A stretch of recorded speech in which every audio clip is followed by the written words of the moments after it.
All right, hello there. I'm Potomac Local fan. I'm Kelly Sienkowski, the regional editor of Potomac Local News covering Stafford and Fredericksburg. And I'm here today with Chris Allen, the executive director of Fredericksburg Main Street. How's your day going so far, Chris? So far, so good. Kelly, how's yours? It's good. I think it just started raining here, so I'm sure it's pouring down over there. Yeah, yeah, it's starting So, to a little.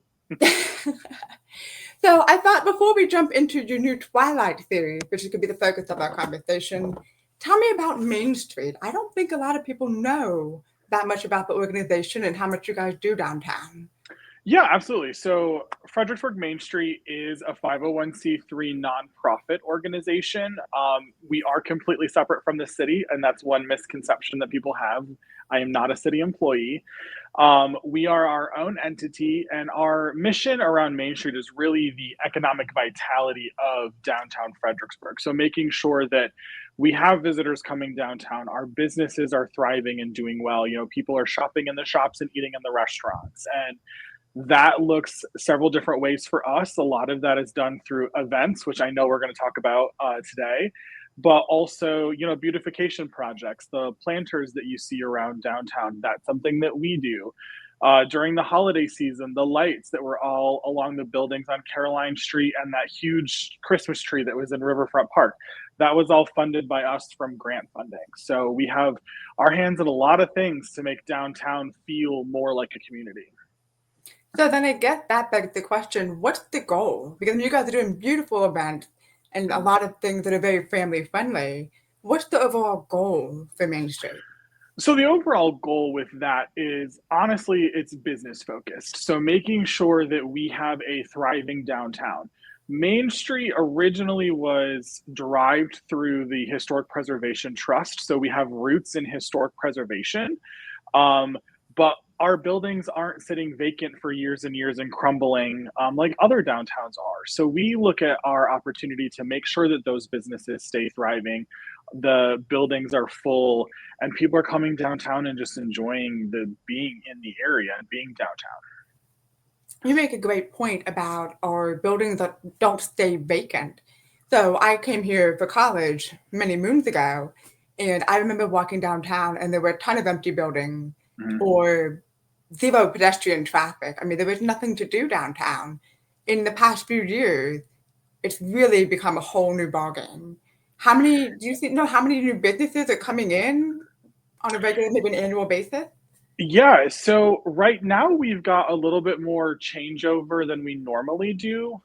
If you walk down Caroline Street, there's a handful of extra vacant buildings that aren't normally vacant, like three.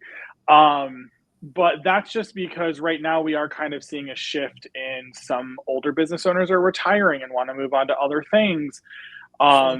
And so that has created some opportunities for new businesses coming in. I would say on a generalized level, we typically see 3 to 4 new businesses per year, Mhm. kind of opening up.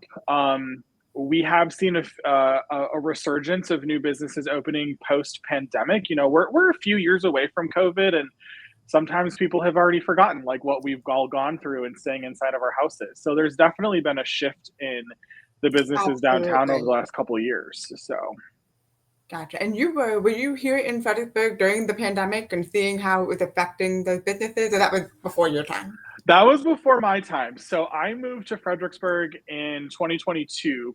Before that, I was living in Washington, D.C. So I was close by, but I saw how that affected Washington, D.C. But one of the things that I've heard from the pandemic here in Fredericksburg is that we didn't actually lose a single business downtown. No one had to close because they weren't making sales or they couldn't afford to keep their doors open. So that's a huge accomplishment for Fredericksburg. Yeah, it sounds like it was a very big community effort to try and support all of the workers and all of the Yeah, businesses and all those people involved in the process. So it sounds absolutely. like Main Street's really involved in trying to help keep those businesses stay successful, which leads us into the new Twilight series that you guys launched. I think last Wednesday was the first one, Mhm. right? Yeah, so Twilight in Downtown is a new weekly event series that we launched last Wednesday. And it will go all the way through the end of August, which I believe that last Wednesday is August 27th. The idea really actually came about because Parks and Rec launched an evening farmers market. So on Wednesdays from 3 to 7 in Her Camp Park, there's a farmers market happening, which is brand new for the farmers market, which traditionally happens on Saturday. And that still is happening. This is a second one that they're offering. So we looked at that as an opportunity to drive more foot traffic into downtown. People love our farmers market. And so we were able to kind of look at that and go, okay, what can we do? They're doing every week until the end of August. So we said, let's do the same thing. And the running joke around downtown is that none of the shops are open past 5 o'clock. That's not actually true. Now, I mean, it's true to an extent. There are definitely several that close at 5, but there are some that stay open later than that.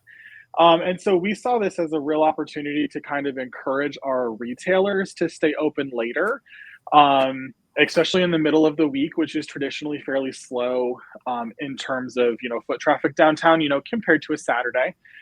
And that's kind of where we started. And we got our retailers that are participating. We have, I believe, 16 participating retailers that are all staying open till 7 every Wednesday through this series. And then we went to restaurants and said, hey, most of you guys, your happy hours end at 6 o'clock. Can you extend that one more hour or offer a special drink or, a cocktail you can only get on Wednesdays or something like that? And they all said, absolutely. So we've got retailers staying open till 7. We've got happy hours going till 7 in most of our restaurants. And then each week we're looking at doing something a little bit different. It might be a couple live musicians spread throughout downtown. It might be a different type of, street busker or some other things that the visitor center has actually got in the works for us. So maybe a new scavenger hunt is coming. So that'll be super fun. I love the window scavenger hunt that they did in December. That was so fun. My kids and I had a great time with that. Yeah. So you mentioned the happy hour. So on First Friday, there's typically a zone where you could grab a beverage from a restaurant and walk within a certain area. Does Wednesday have the same concept? No. So per our license with ABC, that will only be on Fridays. We're actually only allowed to do that so many times throughout the year. So that's the biggest difference between First Friday and Twilight in downtown is the happy hours is within that restaurant. You can't take a drink and walk around downtown. So no sip and stroll. And then, obviously this is weekly versus First Fridays once a month. Of course. Okay. So here's a question then. If there are businesses who have not already signed on to participate in this, how could they get involved now that it's already started? Is there still an opening for them? Yeah, absolutely. So that's kind of what we're hoping for is that we will see the businesses that signed up from the beginning that are doing really well and excited about what's happening. And that will slowly trickle down to the other retailers to get them to stay open and participate with us, even if they don't join until after 4th of July or something like that. We'd be happy to, get all of the shops downtown on board. Sure. That makes sense. Do you get a lot of feedback from the retailers and the restaurants that you're partnering with? Are they giving you updates and saying, oh my gosh, this is wonderful? Yeah, absolutely. They love to give me feedback, especially when it didn't go according to plan. But That's a little tricky. Absolutely. But that's what we're here for because we want to make sure that we know that our businesses are doing well and that they're thriving and we're here to help. That's what my job is we're here to help our small businesses. So if it's not working well, we want to know. But they have said, for the first Wednesday, they did see a boost in foot traffic in the later afternoon and early evening hours, something that we probably don't normally see on Wednesdays. And several of the restaurants, I know Harry's is doing a special happy hour during that time and extending it till 7. And I actually went to Harry's to check it out. So last week. So that was a good time.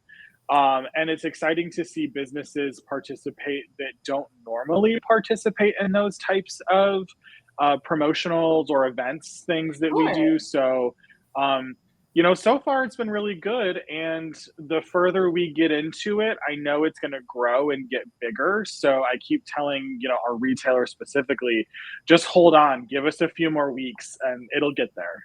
Yeah, especially if you're going until the end of August. Mhm. It doesn't hurt. I Absolutely. mean, you can't Right. lose that much, right? Right, exactly.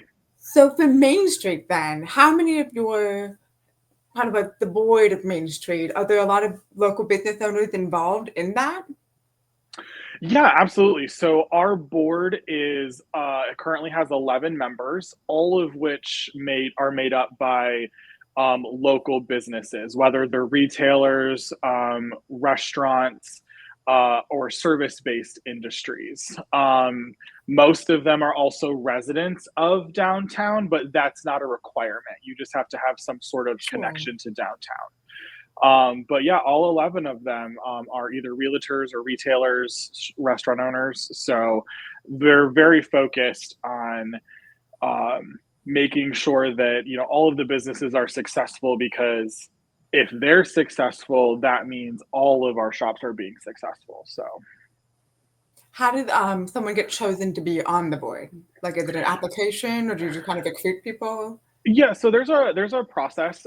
We have committees, and those committees are made up of volunteers, and each committee is tasked with different areas. So we have a promotions committee that oversees all of our events. Our design committee does exactly what it sounds like it does. They work on the planters and like what does downtown look and feel like. And there's our economic vitality that really focuses on the businesses. And so we have people who are interested start on a committee level and just kind of get involved and see what Main Street's all about and the work that we do. And then it kind of trickles up from there. So we typically will pull from our committees that have been working with us. They understand the mission and the vision when it's time to bring someone new onto the board. Gotcha. And then you guys also recently launched, I believe, Meet a Merchant. Yeah, so that's actually something that we have done in the past. We've just reconfigured it and changed the name a little bit. So it is a networking opportunity. It's open to anyone in the community. You don't have to be a business owner. You don't even have to live downtown. It can just be anybody in the realm of Fredericksburg. And each one is hosted at a retailer. And it is an opportunity to kind of just come and meet a business owner, meet other business owners, meet the Main Street board. Sometimes I'm there, so you could meet me. But really just to kind of get to know like who's in our community, who our business owners are, and things like that. It's really kind of just about making connections. Yeah. All right. And then I guess the other question then, you guys work so much with the city. You must have constant interaction with the city officials trying to figure out what's going on and how you guys can all work together to partner with these things. How did that go? Yeah, absolutely. I mean, we really couldn't do what we do at Fredericksburg Main Street without the support of the city of Fredericksburg. So my office specifically is inside the new visitor center. I'm right on the first floor next door to the visitor center. And so we are in a city owned building. I do pay rent. We don't get it for free. Um, but because we're so close to the visitor center and which is managed by economic development and tourism, we work hand in hand with their office all the time. They support our events, whether it's First Friday. We also do a quarterly shop crawl, which is a ticketed event. It's kind of a mini fundraiser for our organization. But you buy a ticket and then you go from shop to shop and you collect something. During the holiday season, our most popular one is our cookie crawl. So you get to collect a baker's dozen of sweet treats. They're not just cookies. We see like gourmet cupcakes and all Yeah. sorts of like crazily decorated brownies and stuff like that. And you actually get like a gallon size, like almost like a paint bucket. And and you fill it. You get a lot. It's a sugar Um, rush, really. it That's what is, you it guys is do is the absolutely sugar is. high, the reward. And so like they help with organizing that event because it's a lot to manage with 26 shops participating. We usually have about 200 people buy tickets.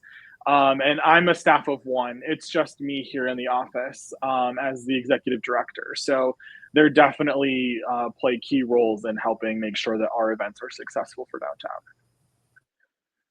That absolutely makes sense. And it sounds like you guys both work back and forth with promoting the event. I've seen the City of Fredericksburg share some of the events that Main Street has set up, and it goes the other way around too. So it sounds like it's really a great partnership. Yeah, absolutely. And it kind of helps us kind of hone in on, who has what specialties. Like Fredericksburg Main Street, we really focus on the historic district. We call it the Main Street district. And that is encompassed by the historic district, where economic development and tourism, they're focused on the whole city of Fredericksburg. So we kind of have our roles. If it's something that's happening in downtown, then I play a role in it. If it's something that's happening out at Central Park, then I'm not involved. So we kind of, are able to tag team on things like that. That makes sense. So I know we're only in the beginning of June, but I wanted to ask, you guys are probably already starting to work on your fall and winter activity. Can Mhm. you give us maybe a hint or like a sneak peek of what might be coming up? Sure. So October is always a popular month downtown. It's the annual Scarecrow Fest, the month long Hmm. window displays with scarecrows and the voting competition, for scariest, best business related. So that's coming back again this year. Good. We'll also have our treats on the streets, the trick or treating that happens right before, I think it's the Saturday before Halloween. And then that takes us right into the holiday season. That's the crazy thing with downtown is although we're already planning all of our things right now because it takes months and months to plan, once we hit October, it's like every weekend we have something going on all the way through Oh boy. Christmas. Um, so this year, we'll have our big 30-foot Christmas tree back at Riverfront Park. And the tree lighting, which is a partnership with economic development and tourism, they started it, and because last year it moved to Riverfront, we were able to get involved and help out with that. So that's coming back. Small Business Saturday, which is the Saturday after Thanksgiving. Hmm. Holiday open house. It's all coming back this year, so it's going to be a pretty busy time downtown. But Yeah. it's downtown always feels like a Hallmark movie to me, and um, it's kind of my goal.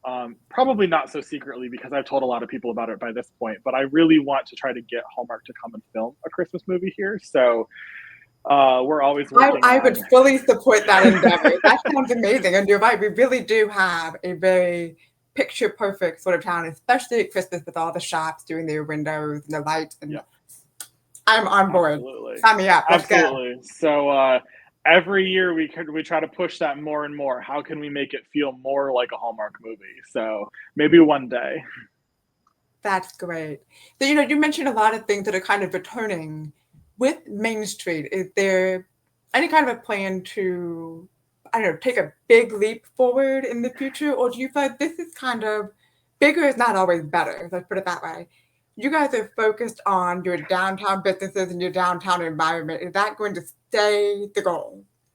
So yes, it will stay within the downtown environment. So um, we are accredited through Main Street America, and every year we have to go through a reaccreditation process, and that is set by our Main Street district. So that doesn't change. However, I am definitely one to dream big and push the envelope as much as I can get away with. And so this year we are looking at some new things. Last year we had a synthetic ice skating rink at Riverfront Park just during Thanksgiving weekend, Yeah. Small Business Saturday and all of that. We are right now looking at how could we expand that? How could we keep it for the entire season during the holidays? And it's expensive. It costs money. So we're looking at fundraising, Sure. sponsorship opportunities, things like that. But then, gosh, I might even get in trouble for saying this, but that's okay. We are launching next year in February a Fire and Ice Festival that would be uh, ice sculptures all throughout downtown. So that's kind of a new thing. And we're looking at February because, that's kind of a slow time. It's cold, Absolutely. And everybody's tired of winter, and it's right? not time Everyone's for spring. right. Ooh, They're that's a tired of neat idea. winter, and they're also just looking for something to do because let's be honest, there's not a whole lot that happens at all in like February. True. So we're kind of looking at that as an opportunity to get people in downtown wandering through, looking at ice sculptures, and there's a fire component, which I'm not going to say too much because I want to keep people coming back for more. But I won't tell anyone. I won't tell yeah, anyone. shit's between you and me. But yeah, so we do definitely have some big things coming, and I'm all about big events, things to draw people downtown. I'm not from here. I'm originally from Michigan and lived in DC for a while, so I have seen other things that worked well in other communities. And now that I've been in this role as executive director for 2 years, I'm ready to kind of start introducing some new stuff. I love it. And we won't hold it against you. Like we welcome people. We're a college town. We know Yeah. you're gonna stay eventually. But I Yep. have to ask, whoever is naming these events, you're not talking about the Twilight series, obviously, hugely successful books, series, and movies. Now you're talking about Fire and Ice, which I could be wrong, but I think that might be Game of Thrones or something. Oh, There's another book element there. So whoever is naming your event, I would highly recommend Harry Potter next. okay. Okay. Yeah. Take it out, take it out. Or you could do something with Lord of the Rings, maybe. We could just become Yeah. the Hobbit.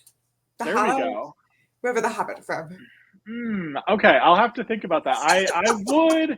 I would love at some point to do some sort of a wizarding weekend or something like that. Maybe in July around Harry Potter's birthday. Not really, although that's also very hot, so maybe it's more of a Halloween time.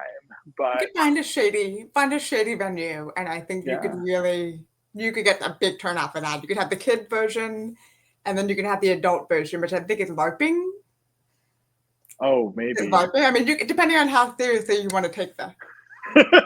Absolutely. So, okay, maybe that's something we work on for next year then. Well, good. I mean, it sounds like you guys have done so much to promote the local businesses downtown, and I think everything you're bringing up again and the returning events for the fall and the winter, they're popular. People love them. They're traditions. I know people from my oldest kid, 11 years ago, they were taking their kids then, and we were all doing these play dates. Families really embrace these events. And I Mhm. think for the adults, it's fun too to know there's a special reason to go out this Wednesday, and there's a special reason to go out on the first Friday. People embrace having those excuses to get out and go downtown and crawl around and try new things. Absolutely. And although, I mean, Twilight in downtown is definitely focused on getting, people in our businesses later in the evening, but you don't have to do that. I mean, it's even a good time to just bring the family and come walk around. Maybe grab an ice cream at like Abner B's or something and just walk around Caroline Street and William Street and just enjoy being in downtown. Absolutely. Well, Chris, I want to thank you so much for jumping on with me today. I really enjoyed chatting with you, and I can't wait to see what happens in February with the new Fire and Ice experience. That could Yes. be great. Awesome. It'll be great. So thank you so much, Kelly. Thanks for having me You take today. care. Have a great day. You too.